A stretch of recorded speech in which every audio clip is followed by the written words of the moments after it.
everybody. I'm Dr. Abby Hamilton. I am with EQMatch, and I'm the principal scientist there, the organizational psychologist. And I am so happy to be here. I wanted to just find out a little bit more about the people who are here in the room so we know who we're talking to. Jennifer, what industry do you work in and in what capacity? Hi, it's nice to meet you.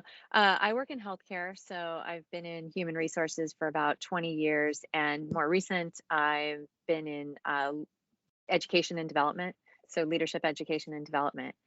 So it's a similar path. I work with physicians. So Oh, wonderful. mhm.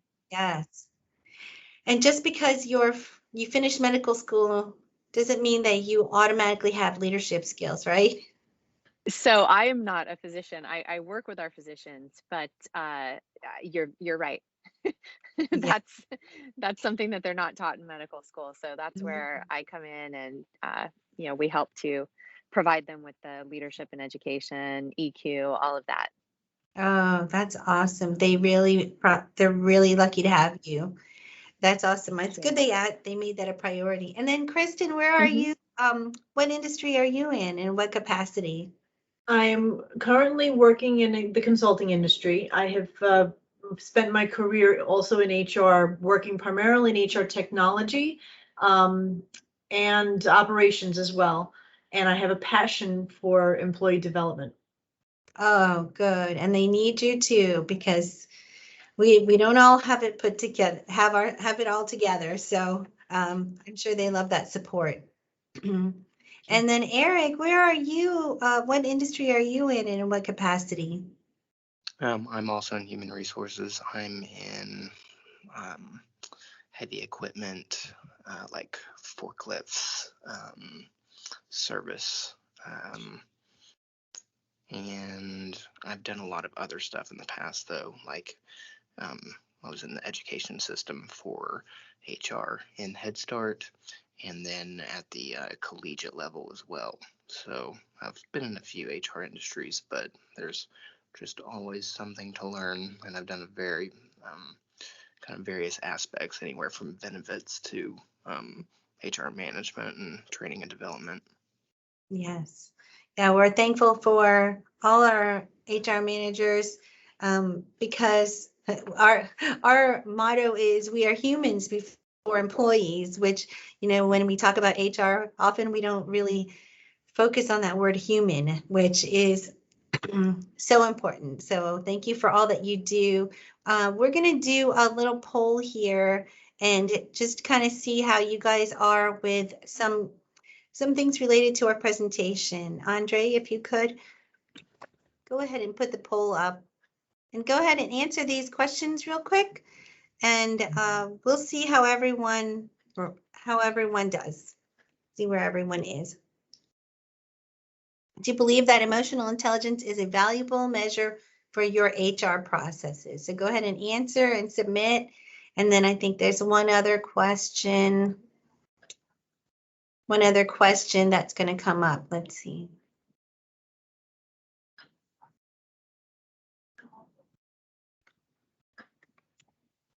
Okay. Did you get both questions?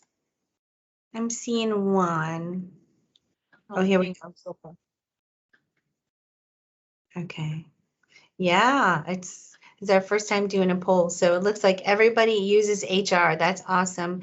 And then let's see. One is whether you use it, and one is whether you believe in the value, which sometimes is not connected. All right. The And only question that popped up so far was the believe question. oh, okay. Thanks for the feedback. If you Sure. open up the chat, it looks like both of them are in there too.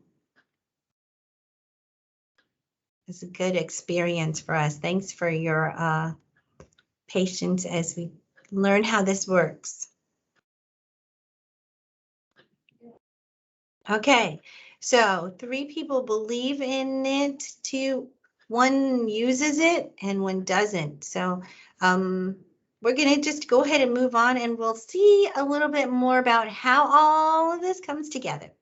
So as I said before, I'm Dr. Abby Hamilton. I am so excited that you're here for this presentation on job performance and emotional intelligence, EQ.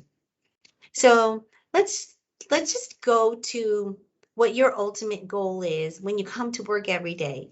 The end goal really is for an organization to meet or even exceed organizational goals, right? And how are you supposed to do that? And what is said is that to exceed those organizational goals is you could achieve competitive advantage, right? Wouldn't that be great to get that advantage over your competition? And how do you do that?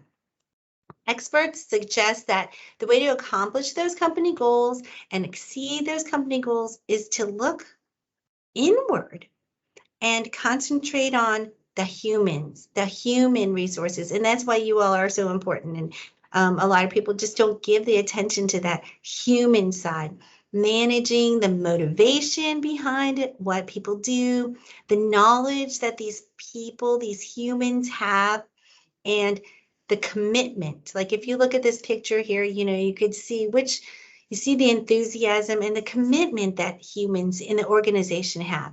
And did you know that it said the most sustainable source of competitive advantage is the human abilities? So the most sustainable source, we're concentrating on the inner part of our organizations. And so let's look at job performance and how it increases a company's competitive advantage. Okay, it's really a dynamic concept because it's more than just performing tasks, right? What is job performance? You've got the task performance, which is the quality and the quantity of delivering a good and service. You know they've got that skill, like the guy in the picture here. They know the technical side, but we also have contextual performance, which is why you all do what you do as far as learning development, as far as really helping those physicians or those employees, is to get even deep down into the social aspects and psychological aspects. So let's look. Task performance is all about that quality and quantity, right? And if I owned a lemonade stand, and my associate Lulu here pours this cup of lemonade for the customer. She pours it, she hands the cup to the customer, she takes the dollar from the customer. Her job is done, right? The task is done, and that's task performance. But then the second category is that contextual performance. This relates to the social and psychological aspects of Lulu's behavior. Did she offer to come into work that day because Ben called in sick? Was she courteous to my customer when she greeted them with a good morning? How can I help you today? Is she even the kind of employee who would share an innovative idea about improving the customer experience with some happy background music? As you guys know, job performance just is such a multi-dimensional concept. There's so much involved there. And so we want to look at how does the job performance affect the employee, taking it to a different level, taking it even further. So let's look at Kim. Okay, her job performance. She comes to work and she helps these customers. Does she communicate clearly when she's helping those customers? Does she give them the accurate information? Do the customers actually get what they need? Yes, and the job is done. Job performance is achieved. We like Kim. She's a good hire. She helps the organization meet its goals. Okay, so check the box. Kim's good. But job performance is not just about meeting those goals. It's also part of Kim's personal experience. What's going on within her own personal emotions and thoughts? Since she performs well, she feels this sense of pride in her work.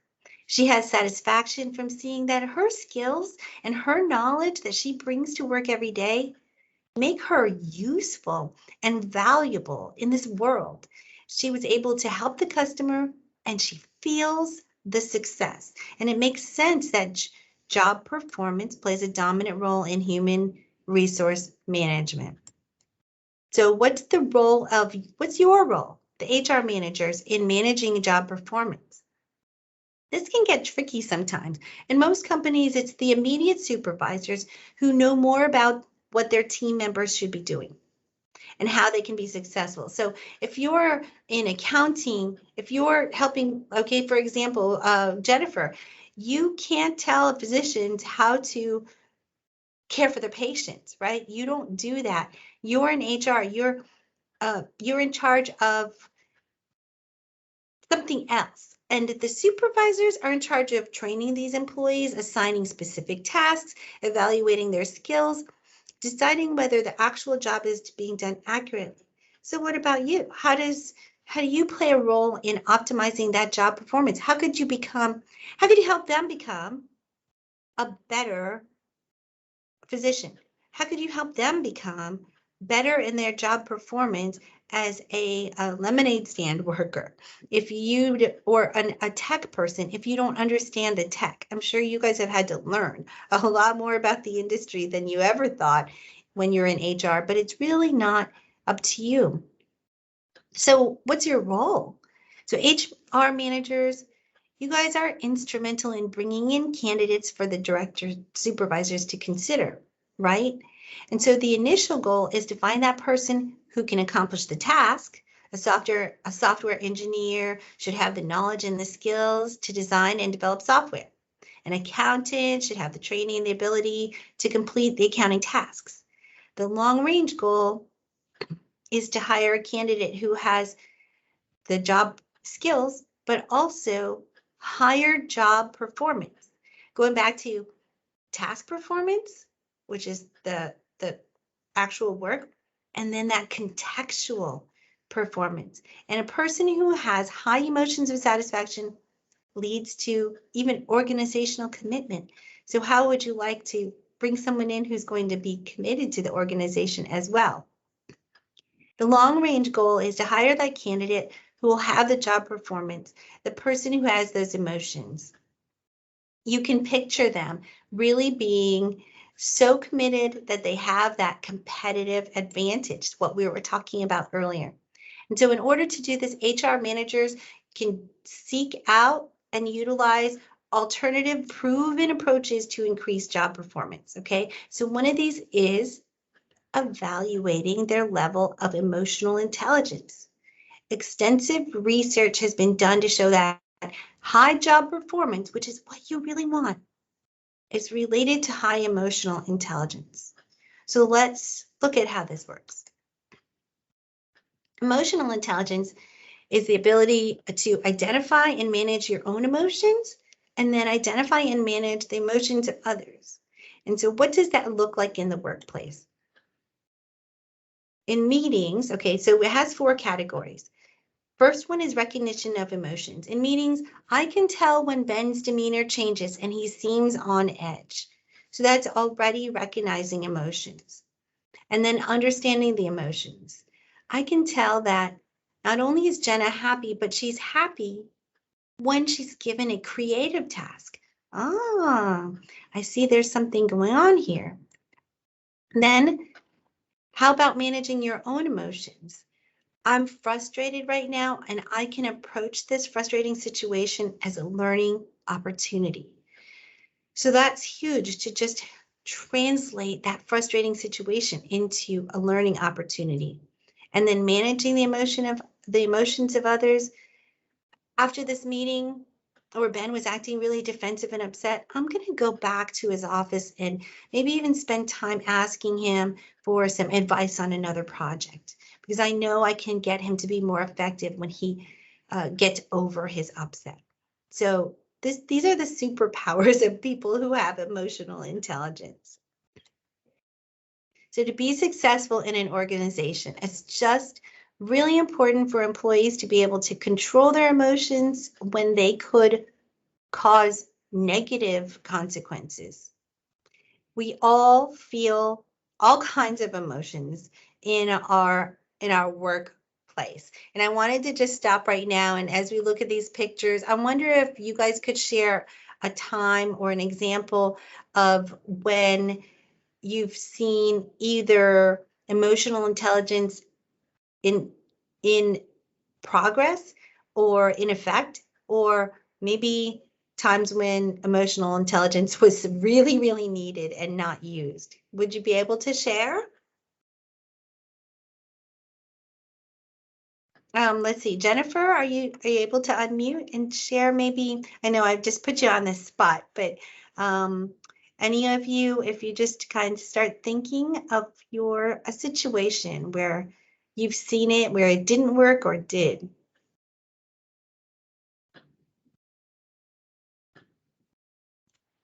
I'll tell you, one of the things that I have a habit of doing, and I've seen others begin to do, is start each regular meeting getting a pulse on how people are feeling. So tell me one word to describe how you're feeling right now.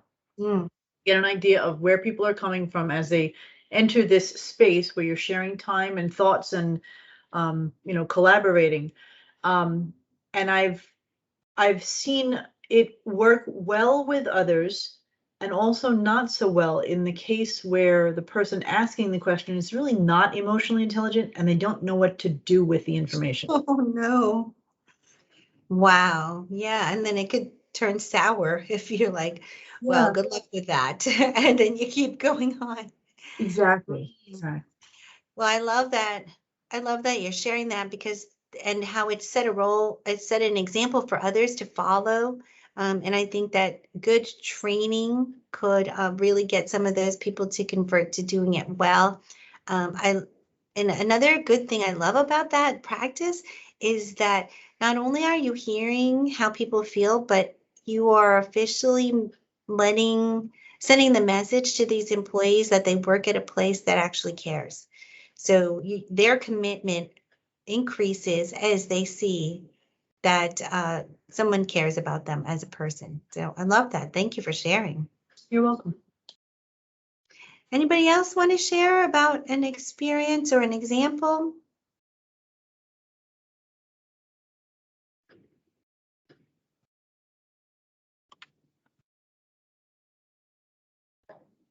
Okay. All right. Well, if you have anything you want to chime in, just let me know. I would love to hear examples. So I'm taking you to this moment when you might be really frustrated. Okay. Imagine that morning when you're still fired up.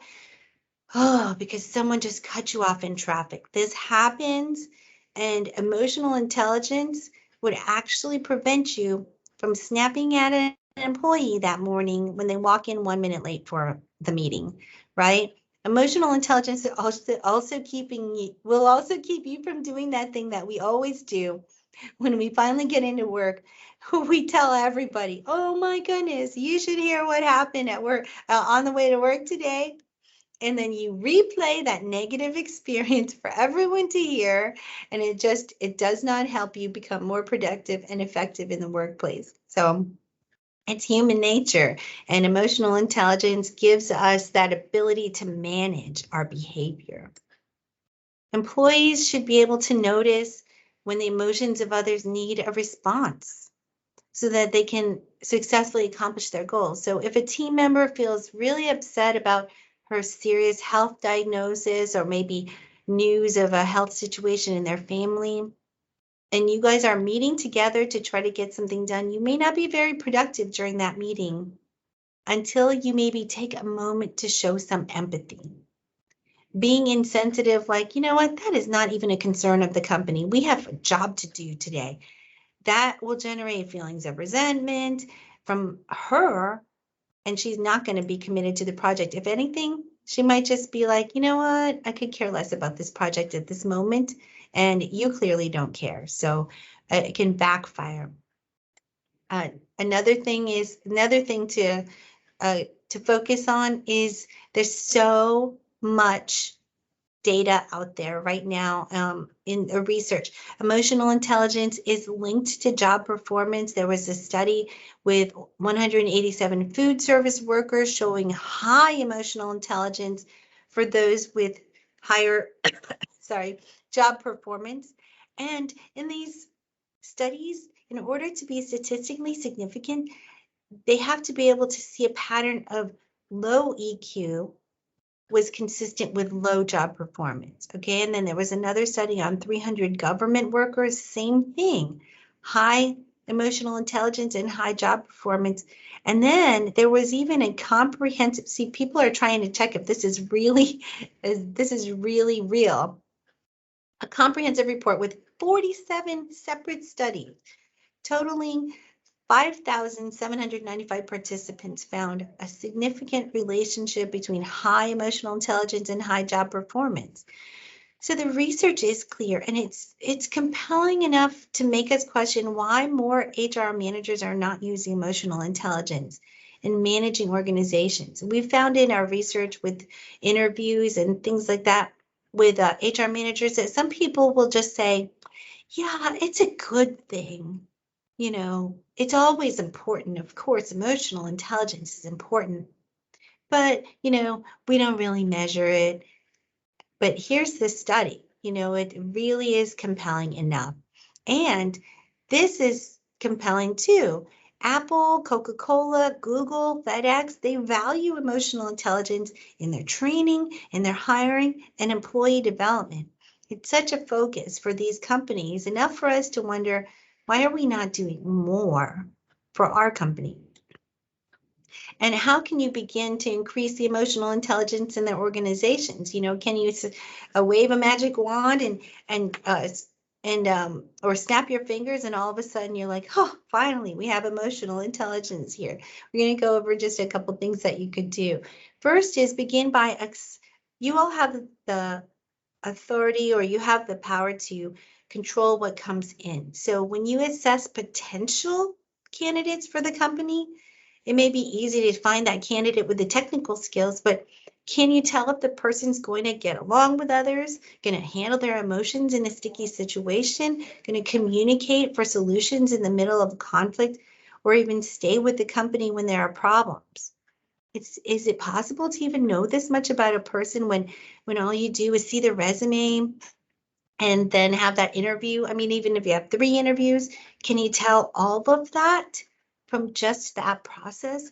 Emotional intelligence assessments, they can measure their ability to choose appropriate responses in given situations. So you can actually know where they stand in their emotional intelligence before they walk in the door. It's better to know this information before hiring than after hiring the candidate, because we all know about the high cost of replacing employees and starting back from the drawing board, which I'm sure you guys have experienced again and again. So another way is to increase emotional intelligence in an organization by assessing the current employees. Maybe you haven't looked to see where everybody is. And once you get this data together, sorry, the data will allow you to assess where they are as far as gaps and weak spots. And then you can increase the training, like Kristen needs to increase training on how to do that technique, the share your emotion technique, start a mentoring program. You can also bring in high EQ leaders, because high EQ leaders increases high EQ among the team members. And then a third way to increase emotional intelligence is to focus on the current and even potential leaders, people who you see potential, like in your succession planning. If there's some people, the up and comers, you can increase their emotional intelligence by assessing and then finding those weak spots and training. Experts found that when leaders in an organization have IQ, they even see better employee engagement. These are actual measured concepts in studies. Employee engagement, employee commitment, and then just like we've been talking about, job performance. Why? Because leaders like Kristen and others who are trying, they are showing empathy, and the employees feel important. It's just amazing the trickle down effect when you have the leaders who can affect more people in the organization. And just to add a little bit more onto how we focused on emotional intelligence and job performance, emotional intelligence is also related to better conflict management. And each of these items here, I'm so excited that we have a document on our website, EQMatch.co, that just reviews all the research on each of these, but how would you like to see better conflict management in your teams, team performance that's working together as a team, with the team, organizational citizenship? How about mental and physical well-being? And it also has, it's related to, according to the research, lower turnover intention. So fewer people who are saying, I'm so out of here. Emotional intelligence keeps them in because they can process their emotions and realize there's a bigger picture here. And then it's related to lower occupational stress. So when you review all the different aspects that you deal with in human resources, so many of them can be managed by increasing emotional intelligence in your company. So all these items on the screen, I'm sure you guys deal with so much all the time. So we're here to increase your awareness about emotional intelligence and about the importance of emotional intelligence in so many various aspects of your work. And we're happy to offer you solutions as far as assessment. EQMatch is here for you. If you want to check out our website, eqmatch.co, please join that. And also check your emails because we'll be sharing some really great more information. And I thank you so much for being here today. This is a really special time to be able to share these things that we're so passionate about. And I would love to hear any of your feedback, both on as far as the content, but even as far as the value of this seminar to you, and what kinds of other things you'd love to see. Yeah, go ahead if you can unmute your mic and let me know what kind of feedback you might have for us. I think this kind of a session would be really good if you guys can market it towards talent development teams. Mhm. Oh, okay, good. Thank you. Folks in the HR departments who are focused on programs that allow people to improve, not just, I don't mean from low performers, but I mean people who really want to continue developing and who will have that Yeah. opportunity to up their job performance at the same time as they're being developed. That'll help. Mhm. I also am of the opinion, and I don't know how popular this will be, but I'm of the opinion that emotional intelligence is something people are born with. They may just not know what the label is, like what it's this feeling that they have, their ability to read other people's emotions and to be empathetic and that kind of thing. That's I think people have it. Some people have it. They're born with it. There are others who can be taught it. It may not come Yes. intuitively, but they can learn it. And then there's another group of people who just, no matter what you want to, no matter what skills you give them or what training or conversations you have, they won't get it. They don't care. I don't know if it's they don't care or they just don't have the capacity to get it. But Yeah. it's you want to target the ones in the middle, the ones that can learn it. Maybe it's Yeah. nuisance. Yes, I feel like for the hopeless ones that you're mentioning, that hopefully some of the middle ones and the top ones, some of it will trickle down. One of the greatest things about emotional intelligence is that can actually be changed, whereas personality is something that has that has been identified as you're born with and it is your personality, but EQ is something that you can actually train and change. And I'm thinking about the no matter what that you brought up. I feel like there'd be like some major unteaching to have been done for everything they learned since they were little. So we have to not give up hope for them. I think you're to your But point. Yes, people who can be taught have some kind of innate ability to learn or desire to learn. They're curious. They see maybe an interaction between a manager and their employee and they're like, wow, I never would have thought to handle it that way. There's a curiosity Yeah. there that could grow with the proper education, that could grow into emotional intelligence. Yes, yes. Yeah, there's hope for the world. Absolutely. Yeah, thank you for bringing that up. I like that the breakdown you had. Thank you. Mhm. Any other questions, thoughts, insights, feedback? I'd love to hear anything that you have to share.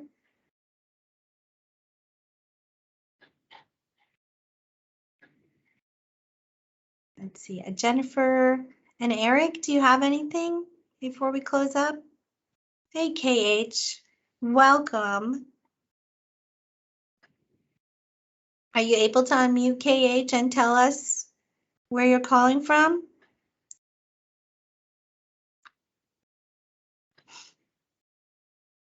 Maybe they don't have a microphone.